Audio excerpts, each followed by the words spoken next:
If you are past the age of 65, pause for a moment and give me your full attention. Because what you're about to hear may challenge everything you've been told about staying strong as you grow older. Most people believe that if they keep walking every day, their legs will stay powerful, stable, and reliable. That belief feels logical. Walking is natural. Walking is healthy. Walking is easy to stick with. But here's the uncomfortable truth that orthopedic surgeons, physical therapists, and mobility scientists quietly agree on. Walking by itself is not enough to protect your legs from weakness as you age. Not even close. Welcome to Thrive and Shine, a channel dedicated to helping you build true inner strength and natural outer glow. Here we focus on simple exercises, healthy daily habits, and trusted natural remedies that support your body from the inside out. No shortcuts, no extremes, just gentle healing,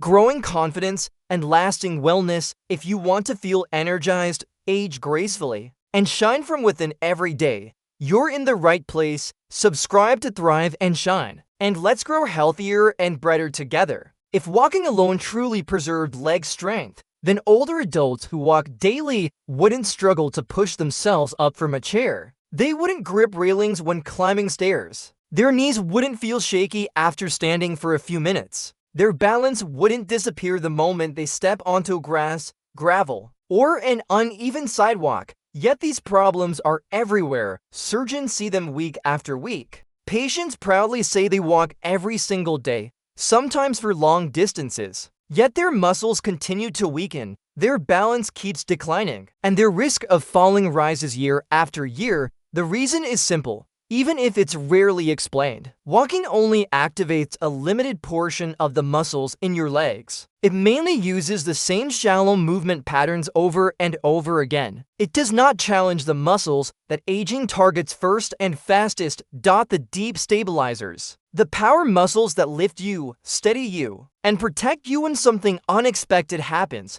Without training those muscles directly, they slowly shrink, no matter how many steps you take. So stay with me, because in the next few minutes you're going to learn 3 gentle, surgeon-approved movements that build more functional leg strength than walking ever could, especially after 65. These exercises are low impact. They're safe for joints. They don't require a gym or special equipment. And most importantly, they train the exact movements your body depends on for independence, balance, and confidence in daily life. Let's start with the first and most important movement, the chair sit to stand. This single exercise is considered one of the strongest predictors of independence in older adults. In hospitals and clinics around the world, doctors and physical therapists rely on one simple observation to assess a patient's future mobility. Can this person stand up from a chair without using their hands? That one action reveals more than most people realize. It reflects leg strength, hip power, balance, coordination, and fall risk all at once. Rising from a chair requires your quadriceps, glutes, hips,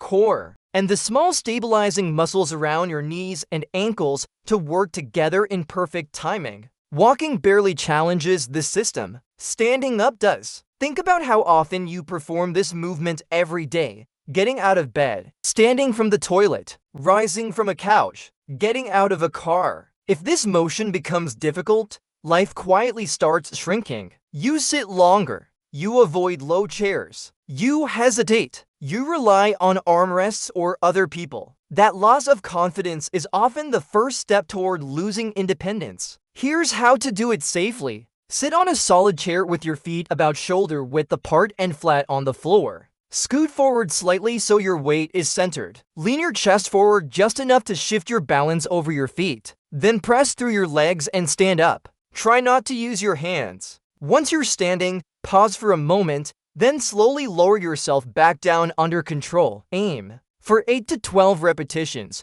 Rest briefly, then repeat for a second round. If standing without your hands feels impossible at first, that's okay. Lightly touch the armrests or your thighs for support. Over time, as your muscles wake up and strengthen, you'll rely on your hands less and less. Medical research consistently shows that people who perform well on sit-to-stand tests walk faster, climb stairs with more ease, and experience fewer dangerous falls. This movement trains your body for real life. Walking does not. After just a few sessions, you'll feel muscles working that you may not have felt in years. Within weeks, standing becomes smoother. Within a few months, everyday tasks feel safer and more controlled. Now let's move to the second exercise, one that is often overlooked but absolutely critical for balance and fall prevention: heel raises. When people talk about leg strength, they usually focus on the thighs and hips. But the muscles in your calves are just as important, if not more so. Your calves push you forward with each step. They stabilize your ankles. They help you react quickly if you stumble or step on something uneven.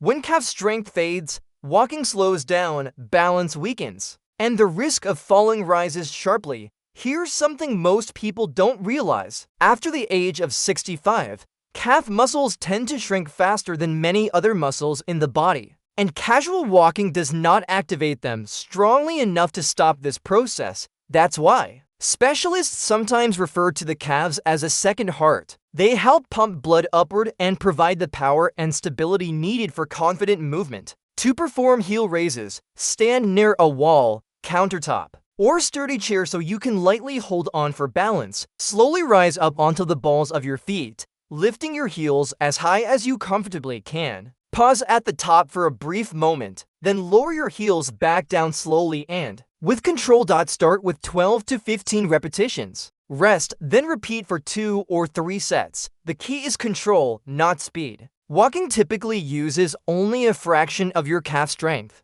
Heel raises activate most of the muscle fibers, including the deep stabilizers around your ankles and Achilles tendon. Studies have shown that older adults who regularly strengthen their calves significantly reduce their risk of falling, especially on stairs, uneven ground, and slippery surfaces. Over time, you'll notice that your steps feel lighter and more responsive. Your ankles feel steadier. Long walks become easier, not because you're walking more, but because your muscles are finally strong enough to support you. Now let's talk about the third movement, one that walking almost completely ignores: marching knee lifts. One of the most common mobility issues surgeons observe in older adults is weakness in the hip flexors. These are the muscles that lift your legs. They allow you to step into a car, climb stairs, clear curbs, and avoid tripping over small obstacles. When these muscles weaken, people begin to shuffle. Their feet don't lift high enough.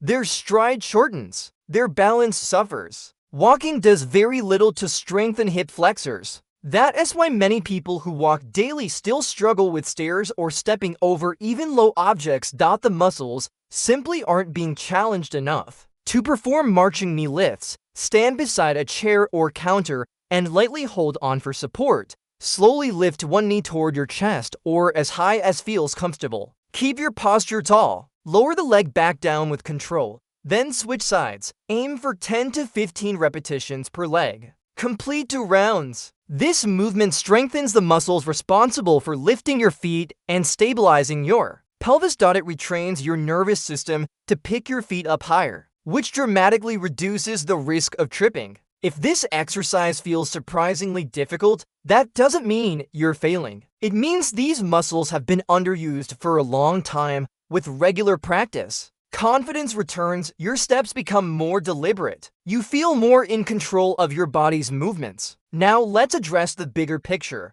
Walking is not bad. It's beneficial for your heart, lungs, and circulation. It supports mental health and overall well-being. But walking does not prevent muscle loss. After the age of 65, muscle loss accelerates unless you actively challenge your muscles to stay strong. There's a crucial difference between endurance and strength. Walking improves endurance. These exercises build strength. Endurance helps you keep going. Strength helps you stand up, stabilize yourself, and react quickly when something unexpected happens. Endurance keeps you moving. Strength keeps you independent. Think of it this way: walking maintains the engine of your body. Strength training reinforces the frame, the tires, and the brakes. You need all of it to move safely and confidently through life. So how often should you do these exercises? 3 to 4 days a week is ideal. Move slowly. Focus on control and proper form. Rest when you need to. Most people notice subtle improvements within 2 weeks. Within 2 months,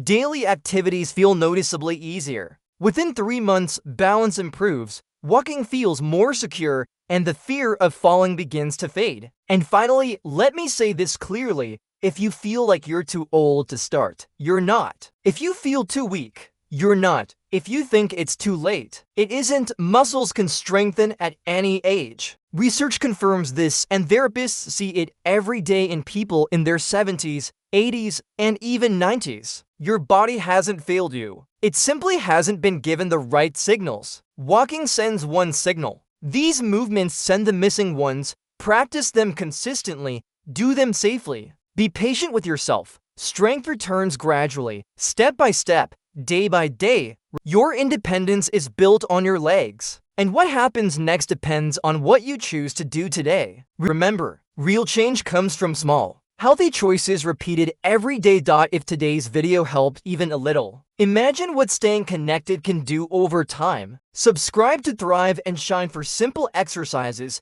healthy habits, and natural remedies to support your inner and outer glow. If you found value here, like and share this video with someone who could benefit. Thanks for being part of our community. Keep caring for yourself, keep moving forward, and keep shining.